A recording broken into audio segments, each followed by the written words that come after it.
Mimi Mati, née le 8 juillet 1957 à Lyon, en France, est l'une des artistes les plus appréciées du spectacle français, connue pour ses rôles d'actrice, d'humoriste et de chanteuse. Au cours d'une carrière de plus de 4 décennies, elle a conquis le cœur de millions de téléspectateurs dans le rôle de Joséphine Delamarre dans la série télévisée à succès Joséphine, Ange gardien, ainsi que pour ses spectacles de stand-up J'adore papoter avec vous et Mimi au Splendide. Née avec une achondroplasie, une forme de nanisme qui l'a réduite à seulement 1,40 m, Mimi Mati a défié tous les pronostics pour devenir un symbole de résilience et de talent. À 67 ans, elle continue de travailler, malgré la profonde tristesse et les épreuves difficiles qui ont marqué sa vie. Épouse du chef Benoîst Gérard et aînée de 3 sœurs, Mimi a un cœur tendre, mais aussi des cicatrices invisibles. Sa vie est un voyage de joie, de larmes et de secrets soigneusement cachés.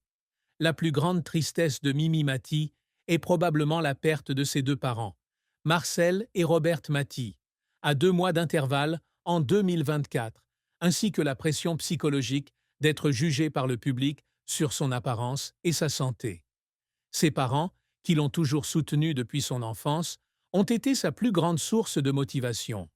Marcel, saxophoniste amateur, l'a inspiré musicalement, tandis que Robert lui a appris à s'accepter et à vivre avec confiance malgré son achondroplasie. Lorsque son père est décédé d'une crise cardiaque en août 2024, Mimi a sombré dans la dépression. 2 mois plus tard, sa mère est décédée d'une insuffisance respiratoire, laissant un vide incommensurable dans son cœur. Elle a un jour confié, lors d'une interview, qu'elle avait eu l'impression d'avoir perdu la moitié du monde après la disparition de ses 2 proches.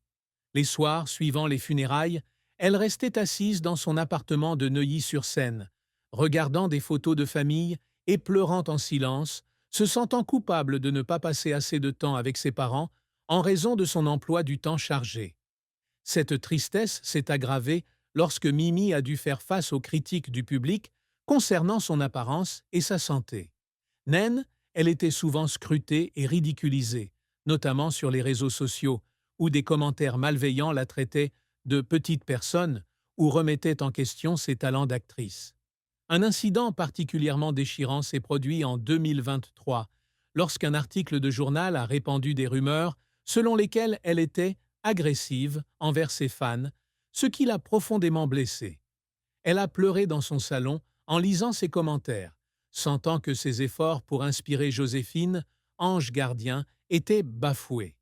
Une autre fois, elle a pleuré en entendant un critique dire qu'elle n'était aimée que par la pitié du public, se demandant si le public appréciait vraiment son talent ou seulement son apparence. Un autre aspect de sa plus grande tristesse réside dans les problèmes de santé auxquels elle a été confrontée ces dernières années. Depuis 2020, Mimi souffre de problèmes de dos et d'articulation dus à une achondroplasie, l'obligeant à utiliser un fauteuil roulant ou un scooter pour certaines représentations des Enfoirés. Son utilisation publique du scooter lors du concert de 2025 lui a valu des critiques négatives, certains affirmant qu'elle simulait sa maladie pour attirer l'attention. Ces critiques l'ont laissée isolée, et elle a même pleuré en coulisses après un concert, se sentant moins aimée qu'avant. Cette tristesse, combinée à la perte de ses parents, a laissé de profondes cicatrices dans son âme, malgré ses efforts pour garder le sourire en public. La carrière de Mimi Mati a été un long et riche en émotions, ponctué de grands succès, mais aussi d'échecs déchirants et de luttes qui l'ont laissée en larmes. Dès les années 1980, elle entre dans le monde du spectacle après avoir étudié à l'atelier de théâtre de Michel Fugain à Nice de 1979 à 1981. Elle se fait rapidement remarquer en participant à l'émission télévisée Le Petit Théâtre de Bouvard sur Antenne 2, où elle se produit avec des artistes tels que Pascal Légitimus et Smaïn. En 1988, elle fonde avec Michel Bernier et Isabelle de Botton le groupe d'humour Le Trio des Filles, avec des spectacles comme Existe en 3 tailles et Le Gros Navion. Ces spectacles, diffusés jusqu'en 1993, lui assurent une première notoriété. Des milliers de téléspectateurs appréciant son humour et son énergie explosive. Son plus grand succès est celui de la série télévisée Une nounou pas comme les autres, qui réalise 52,7% de part d'audience et rassemble plus de 12 millions de téléspectateurs en France. Cela lui a ouvert la voie pour son rôle décisif dans Joséphine, Ange gardien, dont la production a débuté en 1997.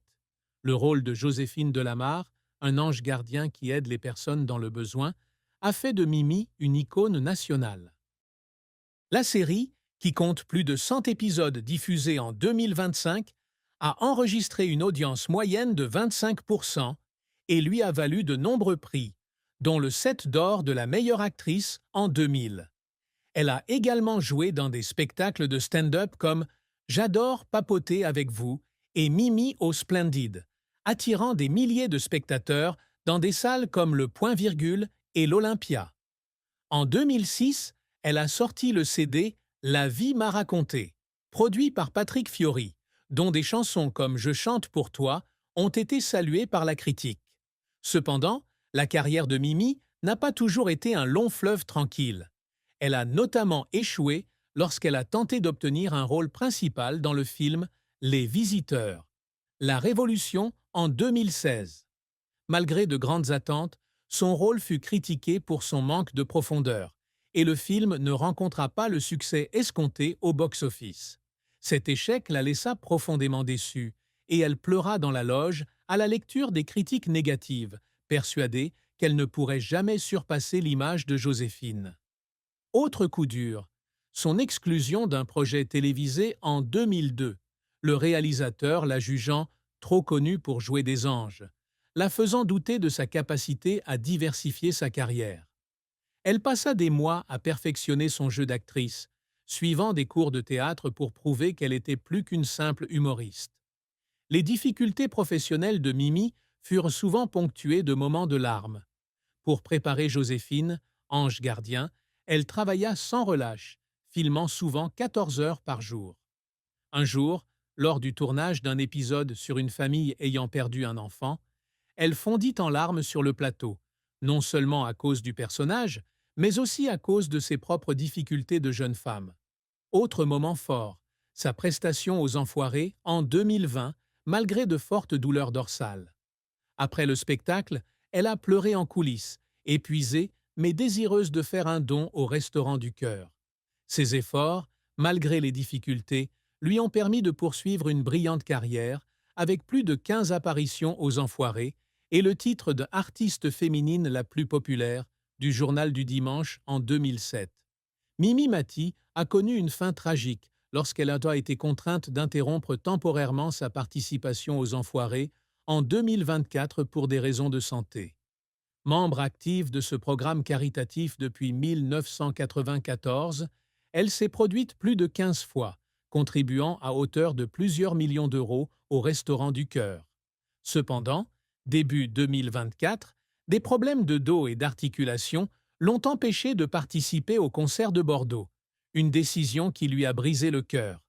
Elle a un jour déclaré dans une interview que les Enfoirés étaient sa seconde famille, et que ne pas pouvoir monter sur scène avec ses collègues, comme Patrick Fiori et Zazie, lui donnait le sentiment d'avoir perdu une partie de son identité. Elle pleurait en regardant le concert à la télévision, se sentant seule et craignant que le public ne l'oublie. Ce fut une période difficile de sa vie, car elle devait accepter que son corps ne pouvait plus suivre sa passion.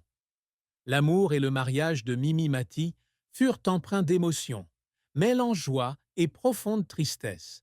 Elle rencontra son mari, Benoît Gérard, en 2003 lors d'un événement spécial à Saint-Brieuc, lorsqu'elle l'invita, lui, chef et restaurateur, à monter sur scène pour le spectacle « J'adore papoter avec vous ». Ce fut un véritable coup de foudre et ils devinrent rapidement inséparables. Ils se marièrent le 27 août 2005 à Neuilly-sur-Seine, lors d'une cérémonie intime, en présence de leur famille et de leurs amis proches. Benoît, père de 4 enfants d'un précédent mariage, apporta à Mimi stabilité et amour inconditionnel. Elle confia un jour que c'était grâce à Benoît qu'elle se sentait aimée pour ce qu'elle était et non pour sa célébrité. Le mariage de Mimi, cependant, ne fut pas toujours facile. Une grande déception fut de ne pas pouvoir avoir d'enfants ensemble, pourtant espérés au début de leur mariage. Bien qu'elle aimait les 4 enfants de Benoît, nés d'un précédent mariage, elle pleurait à l'idée de ne pas pouvoir vivre sa maternité. Un moment particulièrement douloureux fut la lecture d'un article spéculant sur le fait qu'elle ne voulait pas d'enfant à cause de sa carrière, ce qui lui donna le sentiment d'être incomprise. Elle subissait également la pression de vivre sous les projecteurs. Couple très médiatisé, Mimi et Benoît étaient constamment mis en avant par la presse, et les rumeurs sur leur mariage lui donnaient le sentiment d'une atteinte à sa vie privée. Cependant, l'amour de Benoît l'a aidée à surmonter les difficultés, et elle soulignait souvent qu'il était le feu qui réchauffait sa vie. Le secret que Mimi Mati a si longtemps caché est sa lutte silencieuse contre la dépression après la mort de ses parents et les pressions liées à sa carrière. Malgré son sourire radieux